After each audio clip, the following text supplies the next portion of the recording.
Bonjour à tous les TikTokers, YouTubeurs et autres Facebookers. Je vais vous donner un exemple encore de ce que c'est qu'une mémoire, donc une vie passée qui est comme une mémoire qui joue avec nous et qui joue comme si elle était toujours en vie dans notre vie.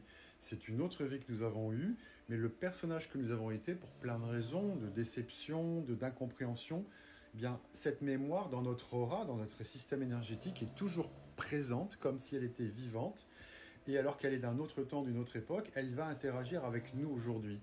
Alors c'est dramatique dans certaines situations où, par exemple, en amour, on va rejouer des mauvaises scènes du passé avec le personnage qu'on a été. J'ai eu un exemple très récent. Ce monsieur se reconnaîtra, mais je vais être très déontologique et pas donner de contenu tant que ça. Mais c'est juste histoire de pouvoir aider des gens à vous dire, mais c'est quoi une mémoire et pourquoi ces mémoires du passé viendraient m'emmerder dans ma vie présente. Je ne sais pas pourquoi, sauf que ce que je peux vous dire, c'est qu'après avoir fait plein de soins, il y a des vies qui ont été traumatisantes, qui ont laissé des traces, vous voyez. Et alors que tout va bien dans l'entre-deux-vie et qu'on revient ici-bas, hein, pour ceux qui sont dans cette croyance-là, comme moi, hein, euh, eh bien, il y a au contact des gens ici-bas, on a une mémoire qui est effacée en venant nous incarner, mais sauf que dans notre inconscient, on a des vies qui sont plus actives que d'autres en souvenir, vous voyez. Et il y a des vies qui prennent un peu le lead sur notre quotidien, qui dominent notre quotidien. Donc en amour, cette personne me contacte, hein, il me dit, voilà, j'ai des histoires d'amour qui se finissent mal en général, pour rappeler une chanson. Et je lui dis, c'est étonnant parce que, alors oui, je vois une mémoire sur vous. C'est, je vois un bonhomme, ça se passe dans un pays scandinave. Je vois un marin, mais qui fait du business et de la vente de produits qui sentent même l'huile ou le gras, comme ça. Alors, je vois des troncs d'arbres. Et vous allez sur le continent, alors je ne sais pas si c'est une île, mais pour moi c'était la Finlande. Et ce monsieur était finlandais, je le voyais au XVIIe, XVIe, enfin plutôt XVIIe siècle, dans les années 1600, 1700, où on faisait du commerce. Et c'était du commerce avec les pays baltes, donc pas les Pays-Bas, mais pas la Hollande, mais les pays baltes, alors Estonie, Lituanie, etc. J'ai dit, vous avez voyagé beaucoup, vous étiez une forme d'aventurier comme ça, mais du coup vous ne teniez pas en place. J'ai dit, je vois plutôt quelqu'un de beau qui a profité de sa beauté pour abuser, comme on dit, une femme dans chaque port, hein. Et par contre, il y a une histoire d'amour qui a commencé avec une femme de l'autre côté de la rive. Donc la rive, c'est quand on regarde sur une carte de l'Europe, la rive elle est plutôt loin, hein, c'est pas le village d'en face. Mais je dis, vous pouviez vivre une relation à distance à l'époque, c'est étonnant parce que je vous vois revenir plusieurs fois dans ces pays baltes pour une femme un peu ronde comme ça, follement amoureux de vous. Et eh bien, l'histoire, vous voyez, c'est mal fini parce que au moment où un contrat de prestation de vente de troncs d'arbres ou de je sais pas quoi s'est arrêté à cause d'un climat plutôt politique compliqué entre des États, moi je voyais même le mot Pologne qui arrivait. Et quand vous regardez dans les bouquins d'histoire, vous voyez que la Pologne, les pays baltes, c'était très connecté. Il y avait même eu une fusion à un moment donné, parce que depuis le soin, j'ai regardé. Et je dis, il y a eu une espèce de bruit de botte qui fait qu'en fait, il y a un arrêt de trading entre la Finlande pour son bois et les pays du Sud, là. Et donc, vous êtes arrivé, enfin, vous n'aviez plus les moyens d'aller voir cette femme. Mais quand on est amoureux, on trouve les moyens d'y aller. Et donc, ce monsieur, je lui explique que dans son âme, il y a une trace d'homme d'affaires, même en amour. Que même ces relations d'amour d'aujourd'hui, elles sont organisées. Elles sont traitées comme un business. Elles sont organisées comme un contrat de travail. Il y a un début, puis si ça s'arrête, on arrête tout. Comme un contrat. Et il me fait, vous voyez, ce que je veux vous dire, c'est les mémoires se rejouent. Il me fait, c'est tout à fait moi. Euh, je vis les relations, je lis en même temps, je relis mes notes. Il vit ses relations comme effectivement un début, un milieu, et puis bah, s'il y a une fin, c'est un contrat de travail qui a pris fin. Et puis, eh bien, ça se finit mal en général, il y a une forte rupture. Et du jour au lendemain, on ne se donne plus de nouvelles. Oui, il y a des couples qui se séparent, après 5 6 ans, ils se revoient, bon voilà, ils se donnent des coups de fil de temps à autre. Chez lui, pas du tout. Tout est de l'ordre du deal. Et je lui dis en fait aussi, vous avez gardé en vous un côté, finalement vous faites que ce que vous voulez, quand vous voulez, et l'autre en face, elle doit être à l'image que vous souhaitez. Et il me dit, cette phrase me parle beaucoup, faire ce que je veux quand je veux. Je dis, vous voyez, c'est vous aujourd'hui, mais c'était vous dans l'autre vie. Euh, Ce monsieur, il faisait que ce qu'il voulait, quand il voulait, avec qui il voulait. Et l'engagement, eh bien, s'est arrêté en amour quand les affaires ont cessé entre deux pays. Je dis, normalement, quand on est amoureux, il peut y avoir une rupture d'affaires. On s'en fout, on prend le premier cheval venu et on va s'installer dans le pays d'en face.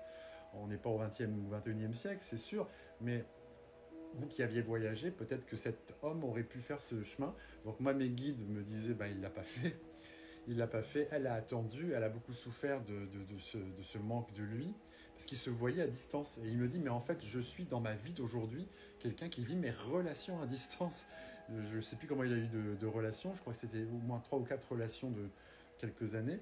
Et il me dit, c'était que des relations à distance. La femme que je lui ai décrite de l'époque, c'est une femme plutôt ronde, et il me dit, j'aime les femmes plutôt rondes aussi. Vous voyez, ce que je veux vous dire, les gens qui écoutent mes vidéos, peut-être que là, vous pouvez me croire ou pas, mais il y a comme un replay. Vous voyez, les mémoires, on rejoue quelque chose qui n'appartient pas à la personne qu'on est aujourd'hui, mais quelque chose qui est dans notre âme, qui est logé chez nous, donc dans notre inconscient, diraient les psys. Carl Gustav Jung a été un des premiers à parler de l'inconscient. Euh, et notre inconscient, c'est un peu un disque dur dans lequel on ne sait pas trop ce qu'il y a. Mais là, vous voyez, la mémoire vive, c'est que quand quelqu'un m'appelle, ben, je vois la vie en rapport avec un blocage.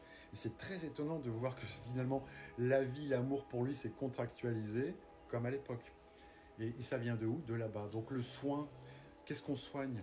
Ben, les maîtres du karma sont là pour prendre l'âme comme on lui tirerait le col, s'adressent à l'âme et font un espèce de scolarisation rapide des erreurs, de ce qu'aurait pas dû.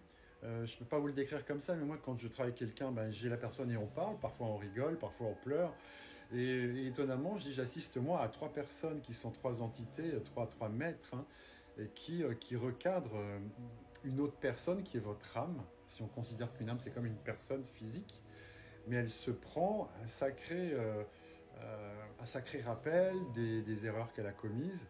Et surtout, ils sont en train de lui montrer ce qu'elle n'aurait pas dû faire. Et ce qu'elle aurait pu faire, c'est de quitter le pays, puis de s'installer en face, parce que là, avec l'amour, on peut tout, mais ça n'a pas été fait. Vous voyez ça?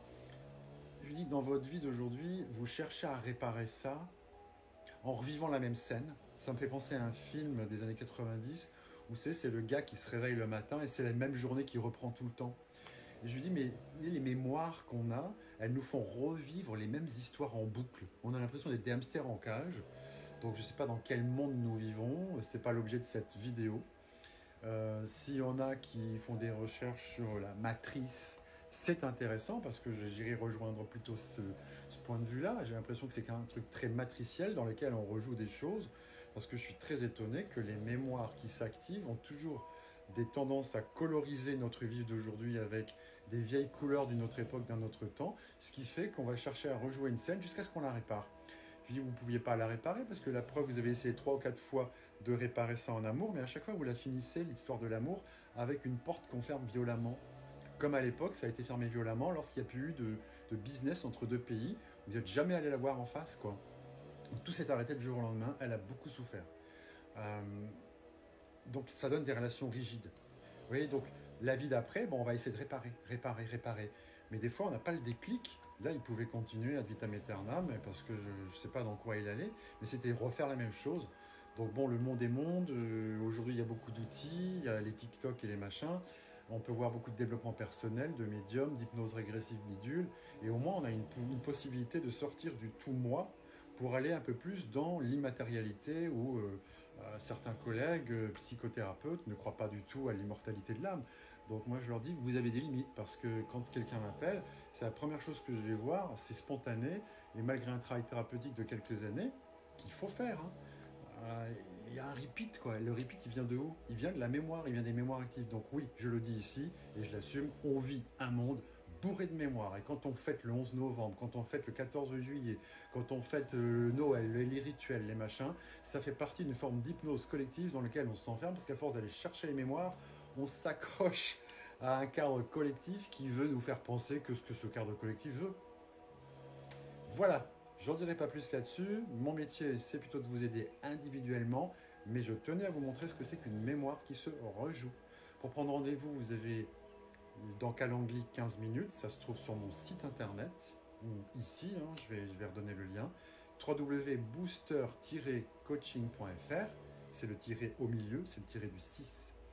Vous avez une page qui est soins d'âme, le reste peut vous intéresser aussi, mais ceux qui veulent les soins d'âme avec les mémoires, 15 minutes, c'est déjà un premier essai pour voir s'il y a quelque chose. Merci beaucoup, Patrick Théodore, à bientôt.